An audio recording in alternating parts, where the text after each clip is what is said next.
ఇబ్బంది పెడుతున్నందుకు క్షమించాలి. అంత పెద్ద చెట్టు కోల్పోయి స్కూల్ బిల్డింగ్ పడిపోతుంది అనుకోలేదు. అందుకని దాన్ని వెంటనే కట్టించాలయ్యా. మీరు చెప్పేది కరెక్టే, నేను కాదండం లేదు. వరదాజులు గారు, ఇంతసేపు నాన్నగారు నేను దీని గురించే మాట్లాడుకుంటూ ఉన్నాం. హఠాత్తుగా ఇంత డబ్బు ఎక్కడి నుంచి తేగలం? రండి శివకుమార్ గారు, రండి రండి. ఊర్లో చిన్న ప్రాబ్లం, దాని గురించే మాట్లాడుకుంటూ ఉన్నాం అంతే. అంతా వింటూనే ఉన్నాను. స్కూల్ని మీరు ఆశపడ్డట్టు కట్టడానికి ఎంత అవుతుంది? ఎంత లేదన్నా 1.5 కోటి అవుతుంది అనుకుంటా. దిగులు పడకండి, ఆ డబ్బు నేనిస్తాను. మీరు అనుకున్నట్టు పని మొదలు పెట్టండి. శివకుమార్, అంత డబ్బు మీరు ఇవ్వడం దేనికి? ఏంటండి, అది నా డబ్బు కాదు, మీ మనవడి డబ్బు. నిర్మోహమాటంగా తీసుకోండి. సరే, మీ ఇష్ట ప్రకారమే చేయండి. అయితే ఇంకే పళ్ళు మొదలు ఇప్పుడు పెట్టేద్దాం. సంతోషమేగా? అంత డబ్బు మీరు ఇస్తానన్నందుకు చాలా సంతోషంగా ఉంది. ఊళ్ళో పిల్లలందరికీ ఎంతో హెల్ప్ఫుల్ గా ఉంటుంది. చాలా థ్యాంక్స్ అంకుల్. సత్య, అంకుల్ ఆ బ్రీఫ్ కేసులోంచి చెక్ బుక్ తీయమ్మా.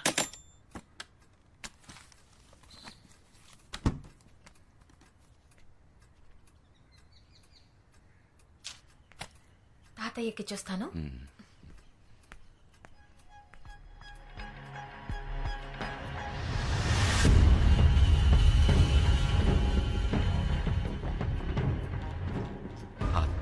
చెక్ ఇవ్వు, డేట్ తప్పుగా రాశాననుకుంటా. చెక్ ఇవ్వు, అమౌంట్ చెక్ చెయ్యాలి.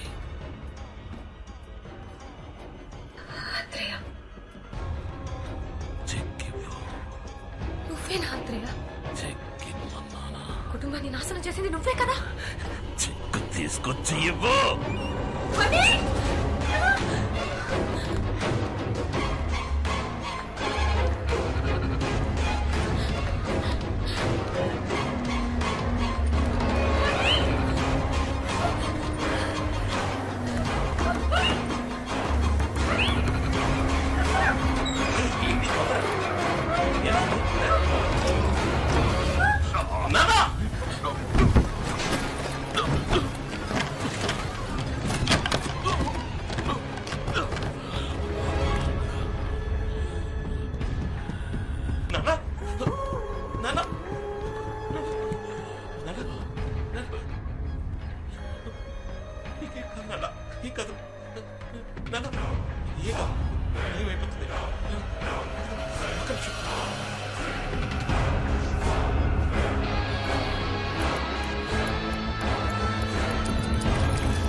శివ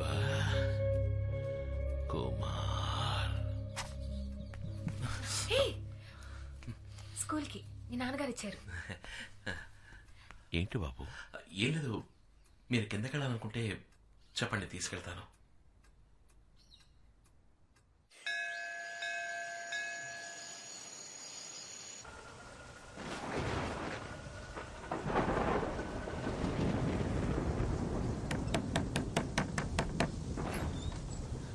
అంకుల్ ఏంటి, ఏమైనా కావాలా? మణి రూమ్ అక్కడ ఉంది. నేను నిన్ను చూడ్డానికే వచ్చానమ్మా. చెప్పండి. మణి నిన్ను ఇష్టపడుతున్నాడన్న విషయం వాడి ప్రవర్తన ద్వారా తెలిసింది. నువ్వు వాడికి తోడుగా ఉంటే వాడి జీవితం బాగుంటుంది. అందుకే నీ ఇష్టం ఏంటో తెలుసుకుందామని వచ్చాను. నన్ను మీ ఇంట్లో పెద్దవాళ్ళతో మాట్లాడమంటావా? మాట్లాడండి. సంతోషం అమ్మా. సరే, నువ్వు వెళ్ళి పడుకో. Good night uncle. Good night.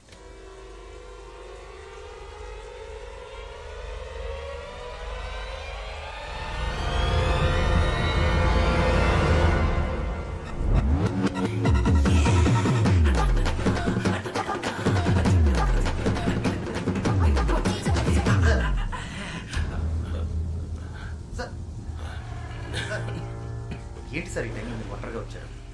నన్ను పిలవచ్చు కదా. రండి సార్, రూమ్కి వెళ్దాం. అద్భుతంగా నటిస్తున్నారు కదా సార్. ఈ ఇంట్లో ఎవ్వరికీ అనుమానం వచ్చే ఛాన్సే లేదు. అందరినీ నమ్మించారు. అంతెందుకు, మిగతా వాళ్ళ నేను నమ్మేశాను. బాధపడుతున్నట్టు నటించవచ్చు, కానీ మనసులో అంత బాధ పెట్టుకొని సంతోషంగా ఉంటున్నట్టు ఎలా నటించగలుగుతున్నారు సార్? ఇంకా కొద్ది రోజులు మాత్రమే మీరు ప్రాణాలతో ఉంటారన్న సంగతి అంత తేలిగ్గా ఎలా తీసుకోగలుగుతున్నారు సార్? ఇది మీ కొడుక్కి తెలియాలి సార్. తను మీ బిడ్డ, పైగా బాగా తెలివైన వాచ్ మెకానిక్. మీరు ఒక్క మాట చెప్తే చాలు, మీకోసం చేస్తాడు. చూడలేకపోయినా అమ్మని చూడాలని తపనతో చేస్తాడు. ఎలాగైనా సరే ఆ వాచ్ 26 సంవత్సరాలు వెనక్కి వెళ్ళేలా చేస్తాడు. మీ పరిస్థితిని మీరు చెప్పనంటున్నారు, నన్ను చెప్పనివ్వట్లేదు. పైగా రేపే ఇక్కడి నుంచి వెళ్ళిపోవాలని చెప్తున్నారు. సారీ సార్, ఇన్నేళ్ళుగా మీతో ఉండి మీకు ఏ సాయం చేయలేకపోతున్నా అన్న ఆవేదనతో ఇలా మాట్లాడుతున్నాను. తప్పైతే క్షమించండి. గుడ్ నైట్ మిత్ర. సరే సార్, గుడ్ నైట్.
ఏంటి బాబు?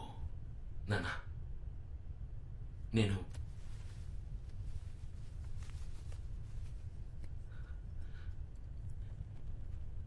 ఈ వాచ్ని మీకోసం మార్చేశాను. మీ అవసరానికి తగ్గట్టు మార్చేశాను. మీరు సృష్టించిన ఈ అద్భుతమైన వాచ్లో ఒక చిన్న మార్పు చేశానండి.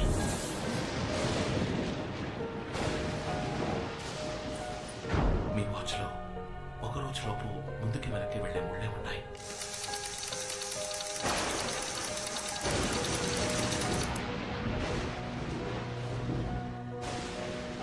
కానీ రోజుల్ని దాటి వెళ్ళగలిగే తారీఖు లేదు. నేను అది మాత్రం యాడ్ చేశాను. దీని సహాయంతో మీరు రోజుల తరబడి వెనక్కి వెళ్ళొచ్చు, నెలల తరబడి వెనక్కి వెళ్ళొచ్చు, ఏళ్ల తరబడి వెనక్కి వెళ్ళొచ్చు. నా కోసమా? ఎందుకు బాబు? నా కొద్దులే. ఆ వాచ్ని చూసినప్పుడల్లా నా జీవితంలో నేను కోల్పోయి గుర్తొస్తున్నా. కానీ నువ్వు నా కోసం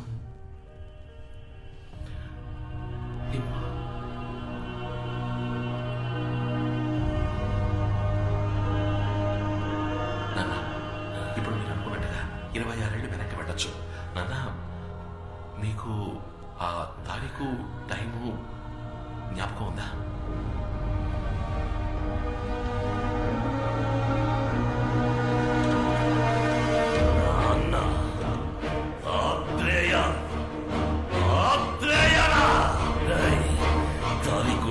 గుర్తుందని అడుగుతున్నావా?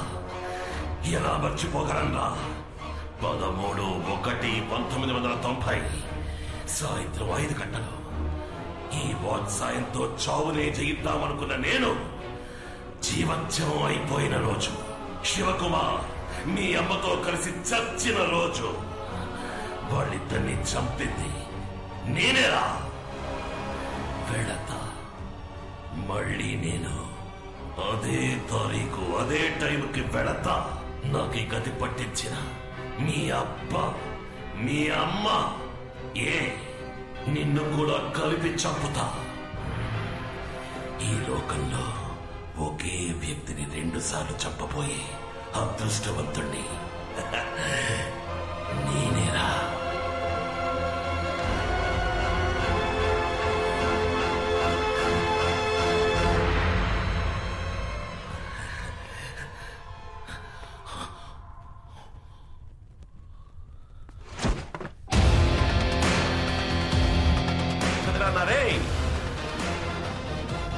I'm a watch mechanic. నాకిదంతా చాలా మామూలు విషయం. నువ్వు శివకుమార్ అన్నవైతే నేను శివకుమార్ కొడుకునిరా. నువ్వు ఎంత చక్కగా అబద్ధం చెప్పినా మా నాన్న 6వ వేలు చూసినప్పుడు నాకు అనుమానం వచ్చింది. ఏరా, వాచ్ని రిపేర్ చేసేవాడు అది కరెక్ట్ గా వర్క్ చేస్తామని చెక్ చేయడా? అందుకే నేను నిన్ననే ఈరోజు జరగబోయే చూశాను.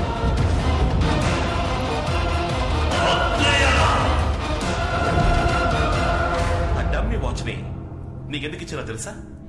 26 ఏళ్లు వెనక్కి వెళ్ళాలని నాకు తెలుసు, కానీ ఏ తారీఖు ఏ టైం అని నీకు మాత్రమే తెలుసు. ఇప్పుడు నేను వెళతాను, మా అమ్మా నాన్నల కోసం వెళతాను. వాళ్ళ కోసం మాత్రమే కాదు, నన్ను పెంచిన ఈ అమ్మ కోసం కూడా.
నీ వల్లే నేను మళ్ళీ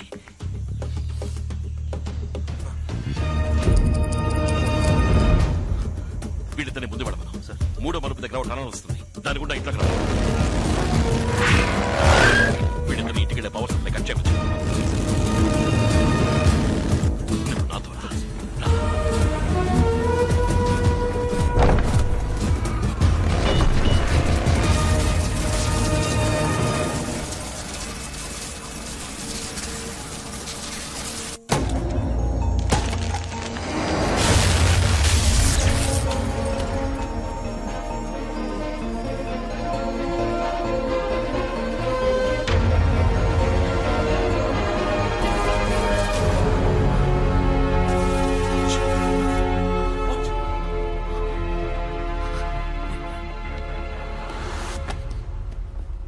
శివ, బాబు ఎక్కడ?